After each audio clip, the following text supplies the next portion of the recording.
Hello, RWorld, and welcome back to another episode of RWorld Talk. We are lucky enough to have a Florida Realtors past president with us and a friend of mine, Miss Christina Pappas. How are you? I'm great. Thank you so much for having me. Honored to be here and really excited to talk about my favorite subjects. Okay, fantastic. Well, thank you so much for making the trip up to hang out with us. You recently made Swanepoel's ranking for powerful women executives. How important are women leaders in real estate, and what makes you unique from others in the South Florida area? Well, that second part I hate answering, so I'll answer the first part. I do believe in true diversity, and I think having women representation at all levels of our industry is so incredibly important. I was honored to be, I think it was our 13th woman president of Florida Realtors. Okay. And lucky really, number 13. Exactly. And when I got into the industry, actually, it was Pat Fitzgerald, and I think she was only number 6 or 7. So it was interesting to see how quickly we had many from your association between Christine and Maria and prior to that, and then we had some other women kind of build in, and we kind of went quick on that. And I think for me, it's important to see women leaders so that I can see myself in that position. And so I think it's important to now be in this position so other women can feel like they can get here, especially when it comes to having a family, to having kids. I think it's easy to see women in leadership that maybe already have grown kids and say, oh, when my kids are grown, I can do it. But to actually show people, hey, it's tough, but we can have kids, we can have a family, and we can run our businesses. But it takes a true village, and there's pros and cons to all of that. But I think it's so important to be able to see someone like you at the top. And for me, it's been incredibly important to mentor young women to get into the business, to push themselves outside their comfort zone, and to really grow beyond what they believe is true. And I think that's now my role is to pull up the women behind you. There's a saying that says, you're not a leader till you've created a leader that's created a leader. Okay. And so to me, it's great. I have people following me, but that means nothing unless I can build someone else into that leadership role and then have them build someone behind them. And I think that's important for all of us. Right. It's important to have diverse voices at the same table. We don't learn anything in an echo chamber. And so having women, having men, having all the diversity really helps us understand our consumers better, our agents better, our value proposition, and really helps us understand and hone that. So long answer to say women are extremely important, but that includes the diversity of it. Okay. Well, I think you answered the second part of that question about what makes you unique, because those answers were absolutely incredible. You were an absolutely dynamic president. It was really exciting watching your journey from the time that you were Florida Realtor secretary. Yes. And when we had those board meetings, it would sit and listen to you give your reports, and everybody was just giggling the whole time. Yes. And then see you just become this absolutely incredibly powerful leader that really knows how to command a stage. I just thank you for what you've done for our industry. And were you not only a female president, but also weren't you the youngest president? I was. I beat out one other president, I think, by 3 years. I was installed at age 36. So wow. Pretty cool. Gia's now the 14th woman. I think she holds the 3rd youngest record. So pretty cool to see that occurring. But absolutely. No, it was funny. I said I think I went from single to married with a kid, from secretary to president. So you guys got to see that evolution, but that's the village that we were in. And we have Gia now that is also raising a daughter, yes. Avery, yes. and she's doing an incredible job as our president while also being a mommy. So it is possible to juggle all these things in life. Staying on the topic of women in real estate, last year you were one of the speakers at our Women Rock the Biz summit that we had up at Throw Social in Delray. Yes. So do events like that inspire you, and why do you think RWorld members should be attending events like that? Well, one, I thought that was an absolutely amazing event because it wasn't just women there, it was men as well. And I think that goes back to the diversity and being open to hearing all points of view, right? And to really make sure that we're listening to what's occurring in everyone's industry, profession, but what's occurring in everyone's head, so to speak, so we can learn from each other. Right. I think that those events always inspire me. We have one at Florida that is absolutely amazing. You get goosebumps when you're there. RWorld is doing an incredible job bringing in women, but what I loved about that event especially was it wasn't just women in real estate. It was women of other professions. And I think to hear from each other, we all have the same, we're all humans at the end of the day, and we all have similar challenges, and we can learn from each other and how we overcome those challenges, what opportunities are there in our marketplace. And I always say sales is sales is sales is sales. So we can learn from a salesperson in any market. Right. And I would highly recommend the event on March 8th. It absolutely is worth your time, energy, and money, at least to get those points of view, to hone your value proposition, and to really hear what's happening in the market. Yeah, I thought that was an excellent event because the speakers that we had there, not only were they from industries that were outside of real estate, but they were from heavily male-dominated industries. Yeah. We're talking about NFL, we were talking about the Dolphins. It's just like, okay, this is a really interesting perspective to hear that these women are out there killing it in a job that you would absolutely imagine or think or customarily think that would be a male role. It always has been. And they're really making waves and doing fantastic things. And that goes back to saying, you know what, you can see when women can see each other doing that, then they can think to themselves, hey, if she can do it, I can do it. And she's doing it in a male-dominated industry. And we don't think of ours as a male-dominated industry, but when you look at that Swanepoel 200, it's male-dominated industry. Right. So it's a really good thing to be able to see women dominating in their fields. Yep, absolutely. Going back into real estate. So your bloodline obviously is South Florida real estate. I think you're fourth generation now. So from your grandfather to your father, Mike, now to you, your family has significantly impacted the real estate industry, especially here in South Florida. I know that the roots of the Kai's company and the advocacy efforts and past presidents that you had. Well, why don't you tell us a little bit about that history? I mean, one thing that I learned today, doing my own little research on Kai's, is 1926, starting a brokerage in the Great Depression, going through the Great Hurricane. Let's talk about the last 100 years. No, it's we don't have enough time for the 100 years, but we were working on our 100 years because we were 98 years old, and I think becoming president was quite surreal and also family oriented at the same time, when my father and I sat down and said, all right, is it time? Okay, let's do this. And so it was a little more family conversation than a corporate conversation, but the weight was extremely heavy. And just knowing that we're building on this legacy from Ken Kai's, like you said, who started a company in 1926. Miami was sent into an early depression after the Great Hurricane. He came through that, became he was a local president, Miami, state president of Florida Realtors, and then national president, Ken Kai's himself in 1947. Wow. My grandfather moving from his family from Detroit in the 50s, moving into Hialeah at the time, which was a very different city than it is now. Yep. And then my father jokes, he said, my grandfather thought about moving to Key Biscayne, Hialeah, or Cutler Ridge. And later on, my father asked, why did you think those three, choices in Miami? And he said, well, they were on the outskirts of the city, and we knew the city would kind of grow into them. And so and all the houses there in each area cost the same amount. Okay. Now, if people know anything about Cutler Ridge, Hialeah, and Key Biscayne, my father said, well, you kind of gambled on the wrong one. Key Biscayne, that same house is probably, quadruple compared to the others. But just interesting how my grandfather looked at the lay of the land in the city and how it was growing, and he thought it would really fill out. And man, he would be amazed to see what it's really turned into. He passed away in 2011, which caused me to make the decision to come back to the company. So it was after realizing I wasn't going to work with him, I said, you know what am I doing wasting time? I don't want to miss any more family time. And so I moved back into the industry. I'd gone away for college, moved out to LA.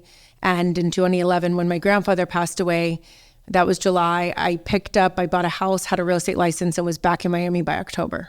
Wow. And I just said, forget it. I'm leaving hospitality. I have to work with family. And so it's always been on my mind how to make everybody proud, and two is how to really build on the legacy that they built. To be 100 years old in Florida is incredible. We stand alongside of companies like Publix and the Girl Scouts, and not many independent firms anymore make it to here and can build. So I carry a heavy weight for our people. I carry a heavy weight to know that it's my job to get people to a career that they never believed. How do we do that effectively, and how do we work alongside our business partners, which are our agents? How do we build on the legacy of what Ken Kai's and my grandfather, my father did, and really be future focused as well? And so it's that balance of it all. We have managers who have been with us 30, 40 years. We have managers who are now only in their 30s. And so it's really joining that process to say, what's our mission, our vision, and our values is really to ensure our agents thrive beyond their own beliefs and to continue to be community focused. And that was something Ken Kai's, and a huge homage to Ken Kai's, he gave away 10% of his profits every year to the church. And that was part of his tithing belief, and to do so. And my grandfather continued giving away profits to the church and the community. And then my father and I have taken it a further step and said we want to partner with our agents in that effort. Okay. And so we match our agents up to $1,000 in their community or in their charity work. So if they're out when we say, Kai's doesn't sell real estate, our agents do. So how do we partner with them to make sure that they're community focused, that they're giving back? Because without communities, real estate doesn't exist. Exactly. And if we don't grow our communities and get involved, and realtors are the best at that. That's what's so cool. Yep. They're so grassroots, and they're always in, and they know everything about it. And so we partner with them, and we'll match dollar for dollar up to $1,000 to any charity organization that they're in and doing the work. And it's just been an amazing effort to see that grow. And we said our goal was to give away $100,000 last year through that partnership. I think we got just shy around 95,000. And so this year, the goal is again to really grow that. But that's where I think we can pay homage to Ken Kai's belief that we give back to the church and give back to our communities, and really then take it to another level, working alongside our agents in doing so. And so it's one example, but for us, it's really this consistent balance, and it's really exciting. I mean, to be 100 years old, we're getting ready for all these things and looking back and seeing how Ken Kai's and the Kai's company shaped Florida real estate. We went to the Supreme Court for transaction brokerage, to fight for transaction brokerage, and that was our attorney, who is still around. He's retired now, and so it's really amazing. How do we continue to build on that fight, on that culture and that belief, and then continue to say, all right, what's up for the next, I would say 100 years, but I'll go with like 20, I got 20, 30 years in me, and then hopefully someone comes up behind me and we'll grow them there. But that's kind of our story. And really just super, super excited to see where we can go. We also have Illustrated Properties, so to build on that, and they're a family-owned company. And so when we merged with them in 2016 and worked alongside Bud Adams at the time, staying community focused, our values were so aligned and our cultures were so aligned. It was so seamless for our family to kind of come in to what his family has built, and they're about to hit 50 years. And so it's a really amazing thing to have both companies aligned with a culture, a vision, and a value, and with family businesses so ingrained in South Florida. It's amazing. I love hearing that you support your agents that are giving back to the community and all their charitable efforts. That's also something that's very big with my company. I would say of my agents, 99% of them have serious ties to charitable organizations and really are doing just amazing things for the community. And I noticed when going through the roster of your managers, they're all super involved with the association on the state, local, state, and national levels, to not just giving back to the community like the Dolphin Cancer Challenge that you guys just wrapped up, doing things like that, but also giving back to the industry, not just the community itself, which is a really good testament to the company and the company culture that you guys Absolutely. People, I hear the pushback of there's a lot of time or energy into the association, and for me, it's we need to be in the room to be able to have those conversations. Absolutely. And the more agents and the more managers we can have in the room at the table, the better we will be as a profession. And that's so incredibly important. We say we're leaders of leaders. And in our award ceremony, we go through all of those leaders who are leaders of the association, leaders in their community organization. And I will say, say our best agents are the one that give back and are leaders in their own right. And the best way to learn is through the association. I mean, I love that I came up through my family's footsteps and all of this, but I really feel I earned my own keep by being at a table of a bunch of people who didn't have to accept me because my dad was Mike, right? Right. Nobody, I get people knew who Mike was, but it was a very different concept or feeling from my managers who are kind of there to really the association. And I think that builds character, it builds confidence. Absolutely. And that's so important for all of our leadership. And that's what the board really does for a lot of our leaders, is it really grows them and it really helps them understand how to run meetings, hear other perspectives, get other insights, and really make all of us better. So absolutely. Yeah, that's where you learn how to cuss and discuss and then walk out of a meeting and like be friends afterwards. I haven't heard the cuss and discuss. I get that from Jared Lowe. Yeah, we say no silent disagreements. I don't have that problem, but just in case, no silent. If you have a disagreement, just start talking. And thankfully, Mike and I don't have very silent disagreements. Some would say sometimes we argue too much in public, but we say that it allows our managers to do so, you know? Exactly. And that's the family dynamic, so. Okay, so speaking a bit about your dad, do you ever feel like you stepped into some big shoes, taking on president of Kai's? Yeah. My slogan when I ran was "I know Pappas," because everybody knows Mike Pappas. Yeah. When I got into the industry, I would meet people and they would say, "Oh, I know your dad. Tell your dad I said hello." And so I would start and I'd call my father and I'd say, "Hey, Dad, I talked to so-and-so today." They said, he's like, "Who? From where?" Like, "I don't know. It was this, I got this lead. I don't know who they are. Just tell them I said hello." Okay. So the next one, "Hey, I know your dad. Tell me."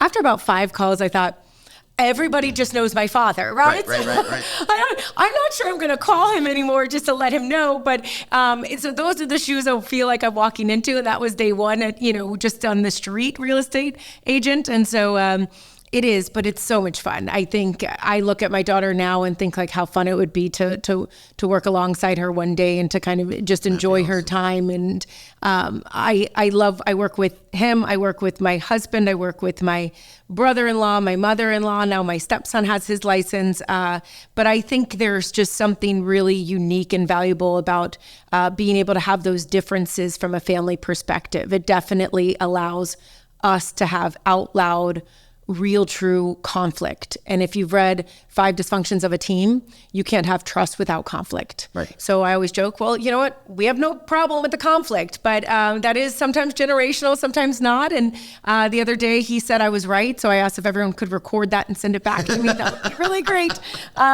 But it is a true honor to do it. It is also very, like I think I said, it's heavy in a weight, but he's really now come alongside of me as more of a mentor, and we've worked on better ways for him to phrase, well, how I would do it. Maybe you say from my perspective instead of how I would do it. Right. But we're able to have those really great conversations. And he is a true titan of our industry. I mean, to see what he's done with growing our industry and was at the forefront of ancillary services and bringing them inside to running YPO International, which is the chairman of the board, to sitting on, 15, 20 different boards locally here at the time, to still being involved with our Realtor board is just monumental, I think, in the way that he gives back. He sits on our Dolphins Challenge Cancer Board, and his mentality of Realtor first, agent first is really just what it is the best place to learn. And it's not about us. It's what God has given us, and God has placed me in this position for whatever reason, and it's my chance to own it and to give back to our agents what God has given us and to build on that. And so to have that mentality is extremely helpful. It keeps you at peace and keeps you a reminder, keeps you humble, and it's exciting and scary all at the same time. Right. Yeah, man, between your personality, your husband's personality. Oh my goodness. I just had a meeting that I had to run up to Orlando for, and was lucky enough to sit next to your husband. Yes. And he certainly makes homes fun. No, he's not quiet. He's not quiet. I can't imagine what Thanksgiving is like at your house. It's the non-realtors say, "You guys sit over there, okay? You guys sit over there." So, but it's a blessing and it's so much fun. Right on. So to stay on that same thread, how has your father influenced your career directly?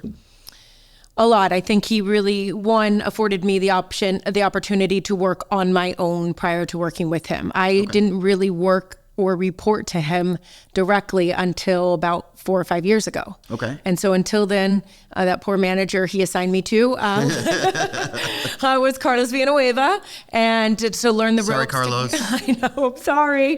But it really was about, you have to be in it, you have to be a realtor. And that was never not something I didn't want to do, but it was obviously impactful to say, you have to be on the streets first. Okay. You cannot run a company without understanding what the people of your company do. Yeah, and so absolutely. So mentored me there, made sure I was too young to work alongside of him at the time, too immature. So it worked out perfectly, and really was able to grow up through the company with certain mentors that he kind of put in front of me. He sent me to Teresa King-Kinney at the board and said, go learn from her, do what she says. I had started in Women's Council of Realtors. I told him, I really love this organization. I want other ways to impact. What should I do? He said, go ask Teresa what to do and do what she says. Talk to Mady. He gave me Christine Hansen, really great women, and knew where to point me to, so that it wasn't just him saying, do this, do that, and found other mentors for me that were impactful in that way. And I think that seeing that was so great, and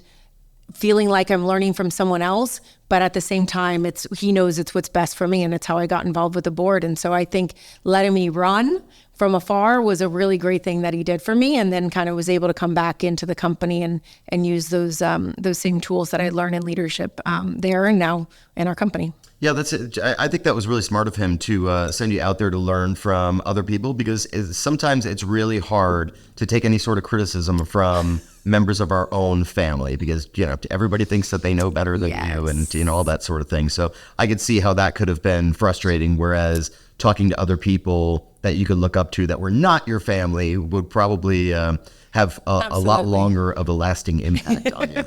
Now I can hear some of the criticism from my father, but definitely in my 20s, I was not ready to hear anything. I knew better than anybody. So I still sometimes do, but we'll let it go. So absolutely. And just to figure out kind of what was best for me was always great. Right. So there's no doubt that your family has a unique story, but it's also important for realtors to tell their own stories, and especially to consumers about the value proposition that they're offering and how they treat every client uniquely, professionally. What are some tips for our realtors to get out there and become better storytellers?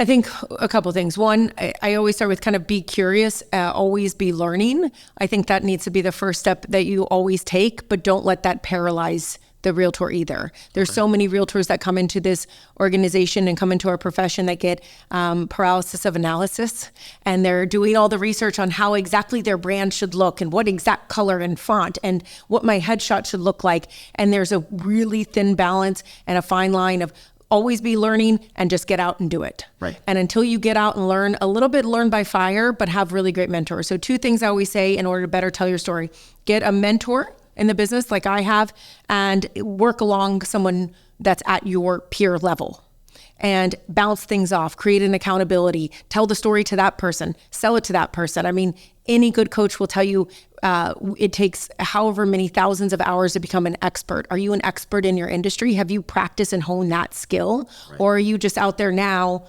handling as it comes and being more of a passive agent instead of actually going out and finding that business? So don't be a passive, don't just continue to take the business, but really be proactive and figure out what is that next step. How do I hone that skill? Ask for feedback, be curious.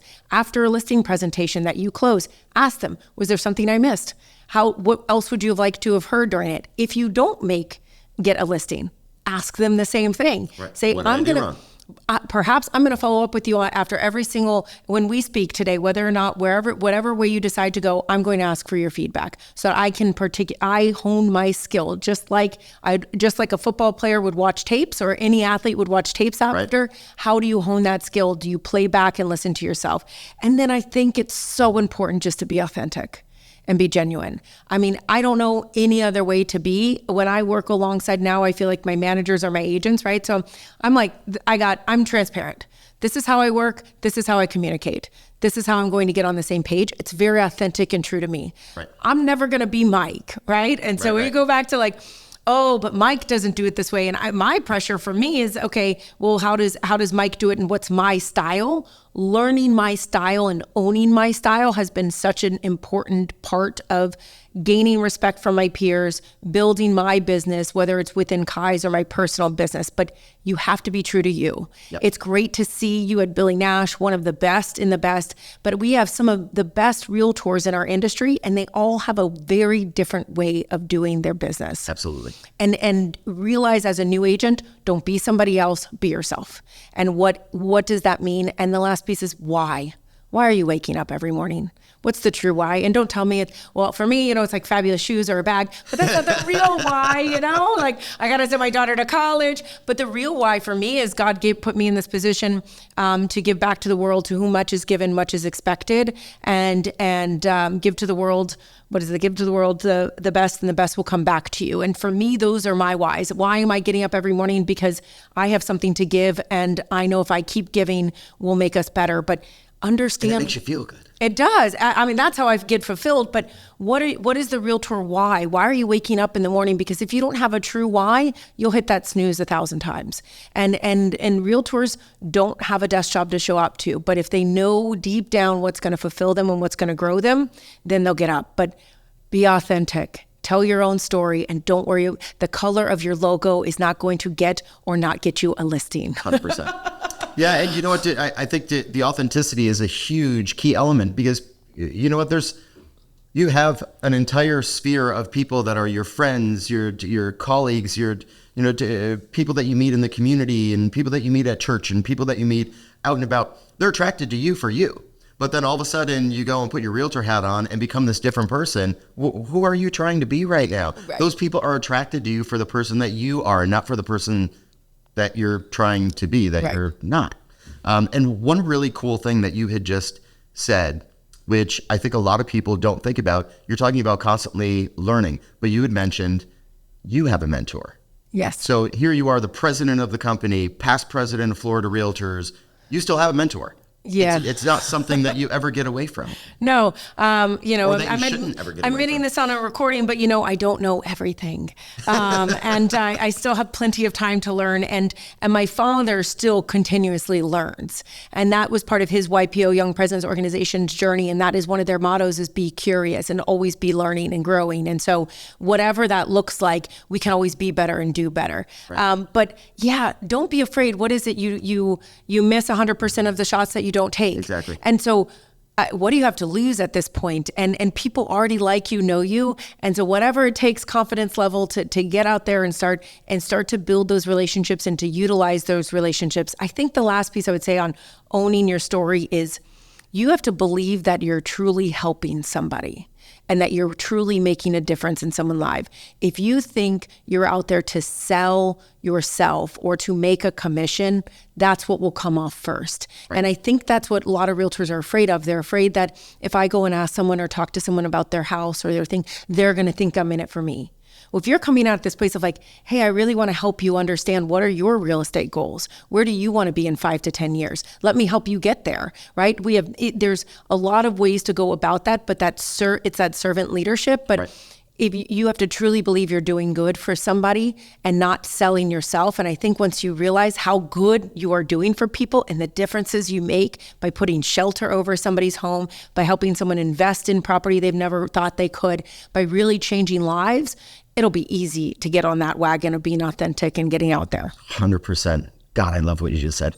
Let's move on from that. One thing that I love about our association is that we are constantly striving to be better. And that's from the local association here, state association, national association. Our mission is always to enhance our members' ability and opportunity to conduct business professionally, ethically, and profitably throughout their entire career.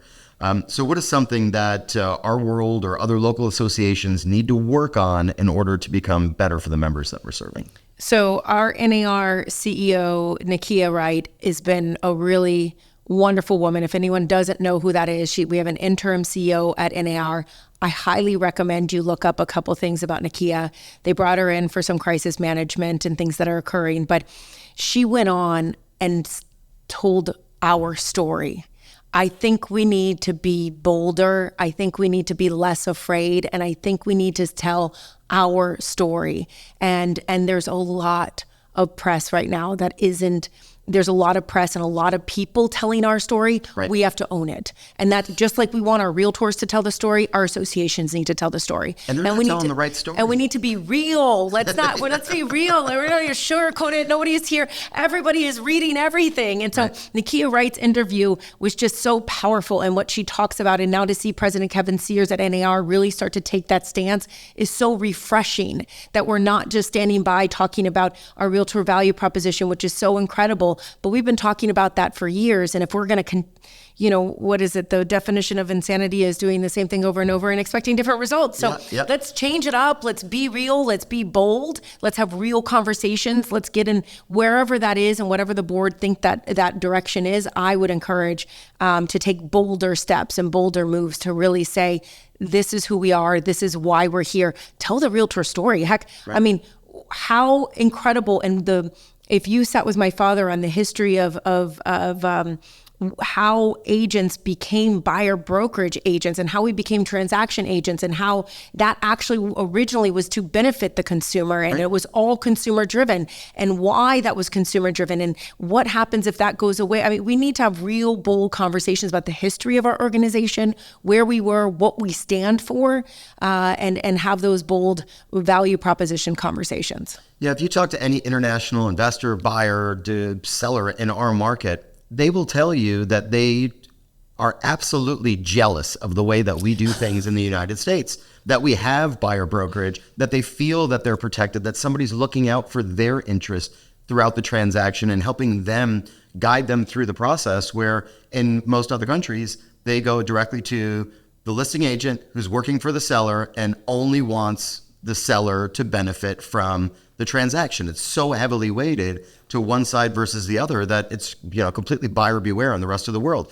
So here we are doing this amazing thing that is totally benefiting people, and you see all the press that's going on right now is villainizing our a lot of things of doing it real estate the way that we do. It goes back to what I think our association can do is transparency, communication. Let's get transparent. Let's communicate. You never lose a client by over communicating. Right. I don't lose agents or you lose the client when you're scared, right? In the middle of the inspection report comes really bad. Somebody on one side wants a huge reduction.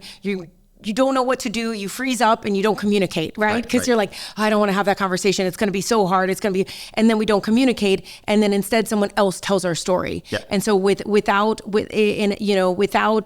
us out there, someone else is telling our story. So let's be bold. Let's get out there, because I truly believe we have such an incredible story to tell, and so many first-time home buyers. Now we see that. The new bill that was passed, the Hometown Heroes bill, putting another $100 million into Hometown Heroes. We haven't even talked about the advocacy work of the association and how impactful that is to really make first-time home buying in Florida a reality. And I just read another article. Millennials and the next generation still believe in home ownership because we know it's the number one way to build wealth, and it's the number one way to feel safe. And that's what people want, is safety and security. Yep. And so to know that you're not going to get kicked out of your home and have to go look for another rental and be at the mercy of other people. And your rent's not going to be raised to double all of this. It's that uncertainty that brings fear, and you have safety and security in the shelter above you. And so we're really making a difference. Let's be bold and make those stories. Fantastic. Well, you've done an incredible job of telling our Realtor story on this podcast. So for all of you guys that are listening, watching, share this stuff, get that story out there, start telling your own, take all of Christina's advice.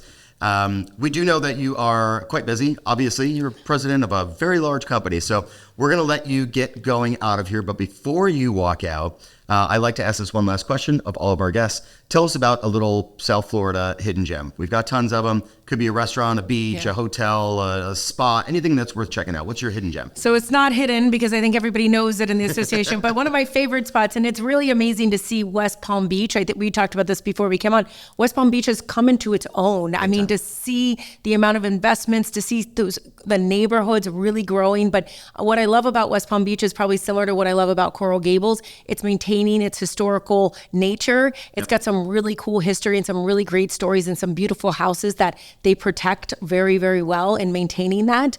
But the bin that opened up not too long ago, it has a really great espresso martini. Yes. And so I highly recommend the bin. I love whenever we have to come up here, I make an excuse to meet somebody there for something. But taking it back south where I live in Coral Gables, I say, is the best city. It's like an association without all the fees. Okay. There are so many incredible family-friendly events on weekends, and really not even that.